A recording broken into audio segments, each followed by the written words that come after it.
lagi dipanggil dengan nama Yakub, tetapi kamu dipanggil dengan nama Israel, yang bererti kamu yang mengalahkan Tuhan.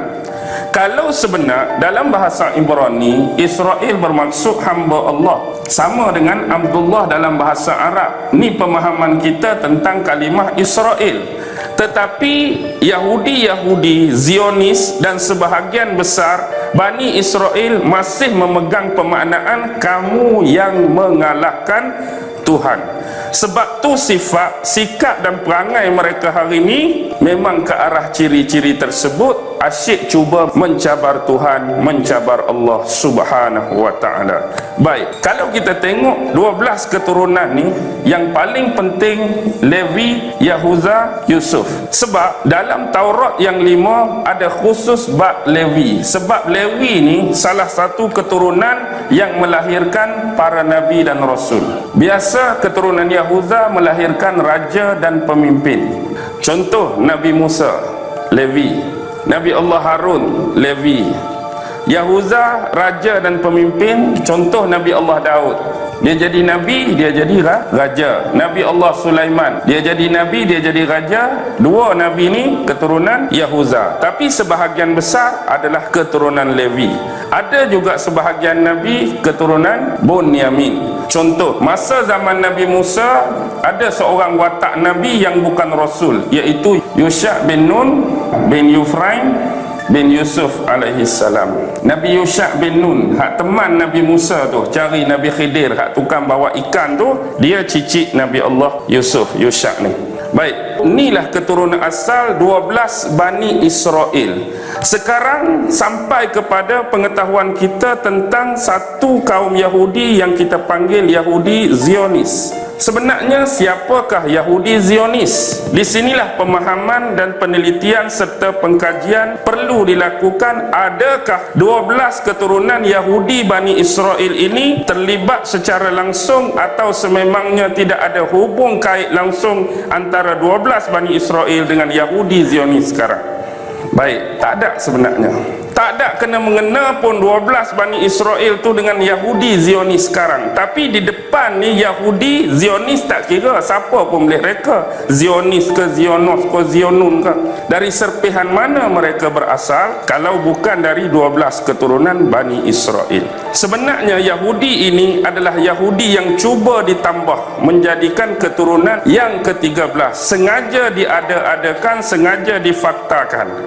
Baik, sekarang kita nak telusuri Yahudi Zionis. Sebagai contoh, banyak sebenarnya di kalangan Yahudi yang bukan non-Israel. Kita tengok awal abad sebelum diutuskan Nabi Muhammad, lebih tepat tahun 523 Masihi, berlaku dalam daerah Yaman. Di Yaman ada seorang raja yang nama Zunuwas, yang memerintah Yaman pada waktu tersebut menganut agama Yahudi, sehingga terjadinya kezaliman dan penindasan terhadap orang-orang Kristian. Dengan bahasa yang mudah, bila Nabi baru lahir, orang-orang Kristian yang beriman ini sebenarnya juga merujuk orang-orang Islam. Jadi cerita ini cerita yang masyhur. Mungkin kita tak pernah kenal Raja Zunwas, tetapi cuba baca kisah Ashabul Ukhdud. Ashabul Ukhdud, raja yang bunuh budak tu, itulah Raja Zunwas. Hak budak tu sebenarnya nak dilantik sebagai pengganti ahli sihir raja kan. Dia suruh pergi belajar, tapi budak tu tak belajar pun. Budak tu pergi belajar dengan orang lain. Orang tu ialah orang Kristian masa tu, memang orang Islam lah. Lepas tu Zunwas ni marah, dia cuba bunuh budak tu dengan macam-macam cara. Ada dia pergi letak atas bukit, hempak turun tak mati, ikat tangan, ikat kaki, bawa naik kapal pergi ke laut, cuba lemaskan, tiba-tiba sampai ke pantai tak mati, bakar dalam api tak mati, bubuh dalam kandang singa, kandang rimau pun tak mau makan. Last sekali budak tu kata apa? Kalau betul-betul kamu nak bunuh aku, kena bunuh depan orang ramai. Kamu ikat aku, kemudian lepaskan anak panah, dan panah tepat-tepat kena di tengah-tengah dahi. Sambil lepaskan anak panah, baca Bismillah. Jadi akibat dipanah dan mati itulah yang menyedarkan orang ramai bahawa agama dan akidah yang dibawa oleh budak tu ialah akidah yang betul dan benar, yang menyebabkan ramai beriman. Zunuwas ni nak tewaskan seorang, tapi akibat dia terpaksa terima pengkristianan, atau dengan bahasa yang mudah, pengislaman secara besar-besaran. Akibatnya dia menghukum semua yang masuk Islam tu dengan digalikan luban yang besar, dibuat unggun api yang besar, umban sekok-sekok. Inilah dikenali sebagai peristiwa Ashabul Ukhdud tu. Qutila Ashabul Ukhdud tu, itulah akibatnya ada 2-3 orang yang terlepas, tak dan dibakar melarikan diri. Lalu mereka ni minta bantuan dengan Byzantine. Siapa Byzantine ni? Byzantine ni Rom. Mereka sinonim dengan Yahudi ke Islam ke Kristian? Byzantine Kristian. Jadi mereka minta bantuan dengan Byzantine, jauh jalan. Tapi Byzantine kata, aku tak mau campur tentang urusan kamu. Sebenarnya kalau ni kes Kristian sama Kristian, okey. Tapi sebab raja zaman Nunwas ialah Yahudi, takut jadi benda lain, jadi aku sarankan kepada kamu kembali semula, minta bantuan negara sebelah laut jiran kamu tu. Apa?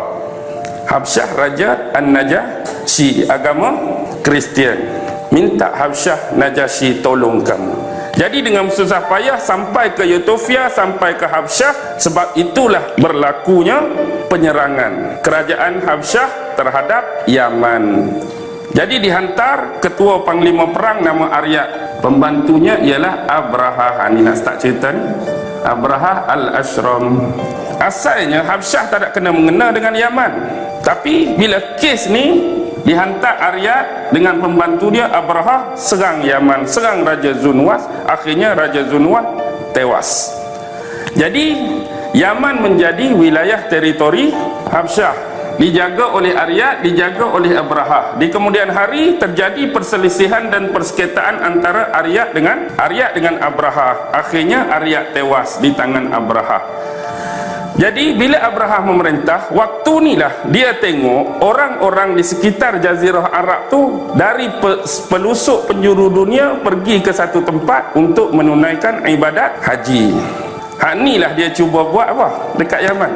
Dia cuba buat Kaabah dia sendiri, Kaabah daripada emas besar, tapi seorang pun tak pergi buat haji, tetap pergi sana. Atas kecemburuan tersebutlah beliau menyerang. Ni kes, maksudnya dekat-dekat aja kisah ni. Kisah ni bertaut antara Ashabul Ukhdud selang dengan penyerangan Kaabah. Okey.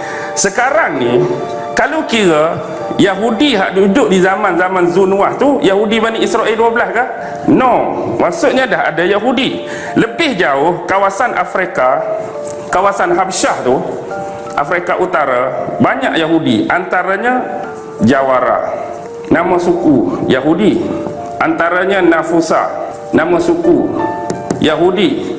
Kahina, nama suku Yahudi. Ni antara suku-suku paling awal di Afrika dahulu, kawasan Habsyah dan kawasan sekitar yang jadi Yahudi. Tapi mereka non Bani Israel. Inilah disebut sebagai Yahudi Mizrahi, Yahudi Timur. Termasuk Yahudi Mizrahi ialah Yahudi Yaman, Yahudi Lubnan, Yahudi Syria, Yahudi Iraq, Yahudi Parsi, Yahudi Bukhari, kawasan-kawasan timur. Atas sekali Yahudi apa? Ashkenazi. Inilah sebenarnya asalnya Yahudi Khazar. Inilah keturunan Yajuj Majuj ni. Antaranya Hitler Ashkenazi, hak geng-geng komunis Karl Marx Ashkenazi, Stalin Ashkenazi, siapa lagi? Lenin Ashkenazi, Bill Gates Ashkenazi. Kebanyakan Ashkenazi hak geng-geng popular. Geng-geng hak mendominasi dunia ialah Yahudi Ashkenazi. Asalnya Jerman dan Rusia, tapi dia lebih kepada semenanjung Iberia, pergunungan Kaukasus. Okey. Yahudi Khazar ni bukan Yahudi 12, tapi satu fakta yang saya jumpa, mereka ni seolah-olah masih ada sisa-sisa Yahudi yang 12.